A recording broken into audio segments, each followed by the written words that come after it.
was messy. It was messy. And you're like, what are you doing? What was your favorite book this month? Here's everything I read in January, the first month of 2025. All the books that I really enjoyed, everything that I really didn't enjoy, and quite a few DNFs as well. Let's get into it.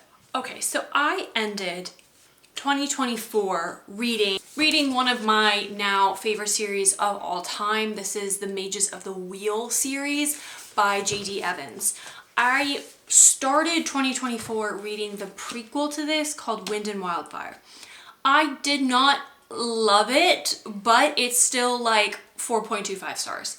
I love the world. I love every aspect of this world. I think I wasn't in the right headspace when I read it. And also already knowing what's going to happen to them.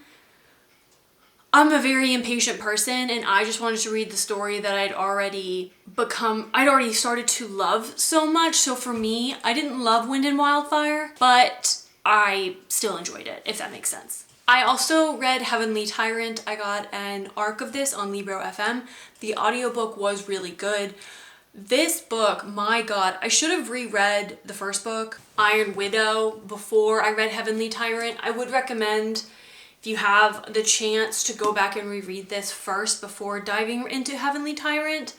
But I did really like it, ultimately. I thought it was so toxic, and these characters are so toxic, and they're so borderline. They're definitely anti-heroes, but in a really, really like realistic way for a sci-fi, like dystopian YA. This was really good. I loved how our heroine, she becomes even more of an anti-hero, and you're like, what are you doing?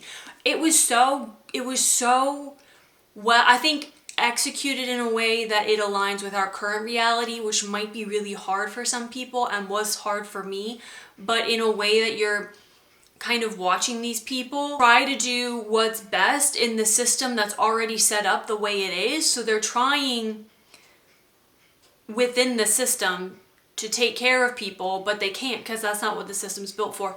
It's really, really good. I highly recommend this series. I can't wait for the next book, although I do hope the next book is the last book because I don't want this series to like be one of those that just extends out and keeps going on forever. I think this would be a great trilogy, and I hope it is. Firebird by Juliet Cross. This is my second book by the author. I did get an arc of this book on NetGalley. I had a pre-order for this book because it's beautiful. It's a beautiful edition. Also, I thought to myself, Dani, Roman inspired, so we have Roman mythology, Roman history based. It's a romantasy, there's spice. Obviously, I'm gonna like it. I did not like it. I'm gonna be fully transparent with you. I did not enjoy it. I thought there was no character development. And I am a huge fan of character development. That's really what I look for in books. And there was none. These characters are the same people when they start and when they end the book. Same people. Yes, it's spicy. Yes, it's different. It's a different world than what we're used to in like these medieval-esque type romantasies. But I didn't love it. I'm gonna be real. I think Juliet Cross just is not an author for me because I also read The Wraith King and was so bored by this as well. So I think I've tried, I've given her a good go. I think we're just not simpatico. Amid Clouds and Bones though. Oh, if you want a highly bingeable romantasy, highly bingeable. The beginning of this book reminds me of Swan Princess. The beginning, you know that like, this isn't my idea of fun. That's the beginning of this book. And then it is very much The Cruel Prince coded throughout the rest of it. It's so good. You get dragon shifters, you get magic, you get, it was so entertaining. It was so entertaining. Like 10 out of 10 recommend. I haven't read anything else by the author, but I'm inclined to now because I really enjoyed just how bingeable this was. It is also very spicy, which I enjoyed. Another romantasy. I was trying, okay? I found Amid Clouds and Bones, but I was trying so hard this month to find really good romantasy recs. And Amid Clouds and Bones is kind of the only one I really found. But Bride of the Shadow King is a no for me. It's a big no. It's a DNF. It was a hard DNF. It wasn't like I found it difficult to DNF it. I found it very easy to DNF it. It was just like a absolutely not. I didn't really like the writing. The interior monologue of the Shadow King read like a 12-year-old girl for some reason. Like, his internal monologue was like so childish, but in like a really feminine way. I was like, you didn't even try to write in a masculine tonality for him, you know? Yeah, I didn't like it. I didn't like it at all. I also looked up spoilers. I'm not gonna lie. I looked up spoilers to see what happens and don't like it. What I did read, which was really good, The Favorites. Oh my gosh. This is a Wuthering Heights retelling with ice skaters.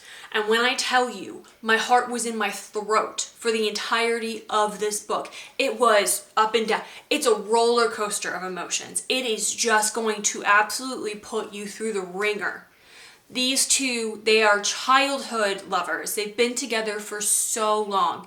And they get into ice skating because it's always been her dream.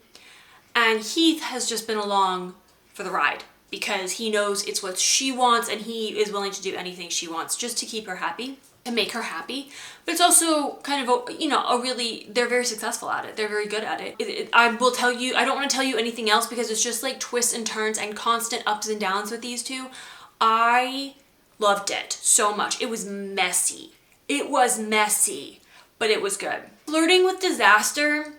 After The Favorites, because The Favorites was so up and down, Flirting with Disaster was just this sweet, cute, heartwarming, just beautiful, like very sweet contemporary romance that I just thoroughly enjoyed.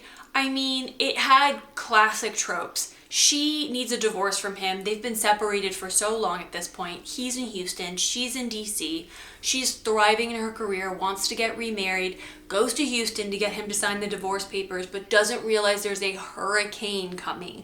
So she gets stuck there and they're just, talking and making eyes at each other and maybe some other things happen. Anyway, super duper cute, 10 out of 10 recommend. It was also a very quick and easy read. It was kind of what I needed after The Favorites. But the thing is, then I went into Blood Over Brighthaven. End me now. Blood Over Brighthaven is a hard read, especially at this point in time, in our current reality. It's a very hard read. Soraya, she is, when you first enter into the book, she is going to take a test to become a high mage. And as a high mage, she's going to be able to do research that really allows her to impact and make the world better. Essentially, she's just going to be inventing things that can help make their city even better, take care of people, stuff like that.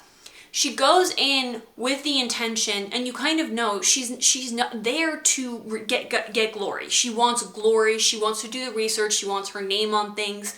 But this whole book, it's not what you initially think it is in the beginning, and then it's exactly what you think it is at the end. If I don't want to tell you any more, but I will say in my first vlog on YouTube, you'll find me sobbing over this book. This was a hard read. Even though you do kind of know what's going to happen, it's very hard to read it still.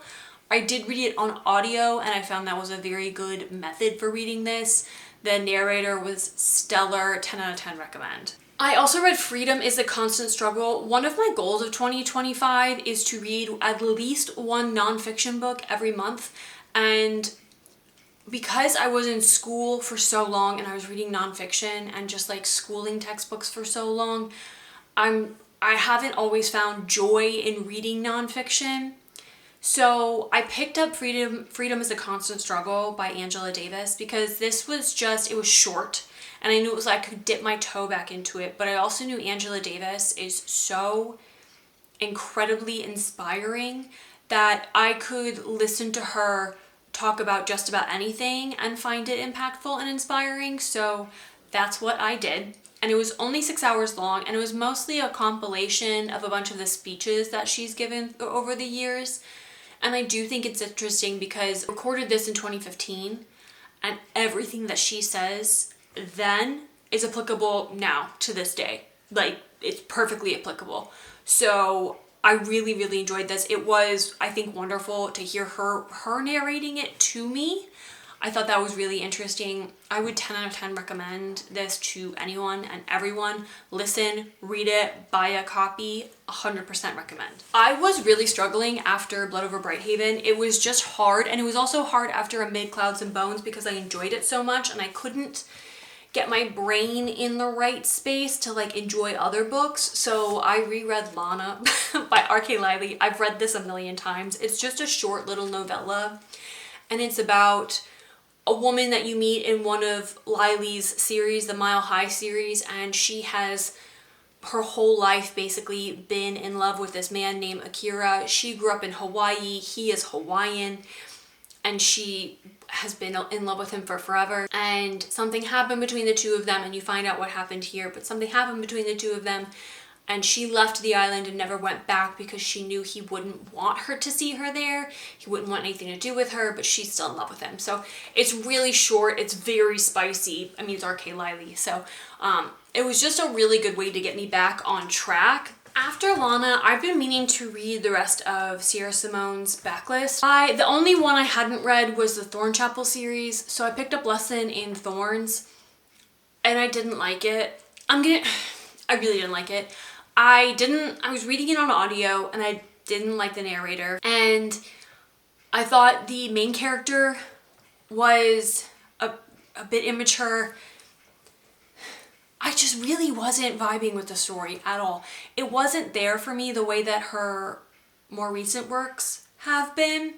So I think the Thornchapel series, it just isn't, it's not for me. I didn't like the writing. It didn't have her same level of like intentionality, I thought, that like the Bell Brothers series does, or even the new Camelot series does. So I think that one's not for me. I think I'm gonna stick with like her newer releases. So for right now, what I am currently reading, I'm reading Crucial's Dart. This is supposed to be high fantasy romantasy. I'm not finding the romance part of this yet, but I'm only at page 250 around. This is like a 900 page book, so I'm working through it slowly because I want to take my time and make sure I understand all of the elements in here. It's very political, it's very interwoven, and you have to keep track of a lot of characters. It's like extremely high fantasy, and I really enjoy that, but I do have to take my time reading it. I can't breeze through it like I could Amid Clouds and Bones and books like that. I'll keep you updated on this. I'm also reading Immortal by Sulin Tan. I'm reading this on audio because sprayed edges. I have this beautiful Fairy Loot edition that I got this month. I'm really enjoying it quite a bit, especially because it has a lot of like she's fighting back against misogyny. And I mean, look at this. Like the naked hard, it's so beautiful. It looks like watercolor on the naked hardback. Like this is just such a pretty edition. And then you can see the characters. Like she's falling in love with the god of war. Are you kidding me? I'm kind of obsessed with it. I'm liking our heroine. I'm only about probably 20% in though, so I can't say like with 100% certainty. But I mean, I'm never getting rid of it because like, are you kidding me? Look at this edition. Like, it could be a really shitty book and I'm probably still gonna like it. A reverse dust jacket as well. So I was really happy and with the selection this month and like the design, and I'm definitely getting next month as well. Finally, I am reading Captive of the Dragon Warlord by M.L. Smith. This is an indie book. I was recommended this on TikTok. Someone said, I made a video about books that feature dragons if you don't want to read the really popular dragon book release that just came out. And someone mentioned Captive of the Dragon Warlord and said this is really spicy. It is. They said this was really good. It is. It's not too serious though. Like I feel like the dragon books, like the Fourth Wing series is very, like it's a more serious book. This is very unserious. Our main character is very unserious. The whole plot is very unserious, but in a enjoyable way. and the way it's written is enjoyable. So I am breezing through this very quickly. Even though it's quite long, I'm breezing through it. I think I'm already like 70% in, and thoroughly enjoying this one. So 10 out of 10 recommend. So I didn't get a ton read this month, but I think it was a good start to the year, to be honest. I read a lot of chunky books this month, so the number is less, but the page count, I think, is quite high. But anyway, let me know what was your favorite book this month, any recommendations, and let me know how your reading is going so far this year, and if you're off to a good start. I'll see you guys later.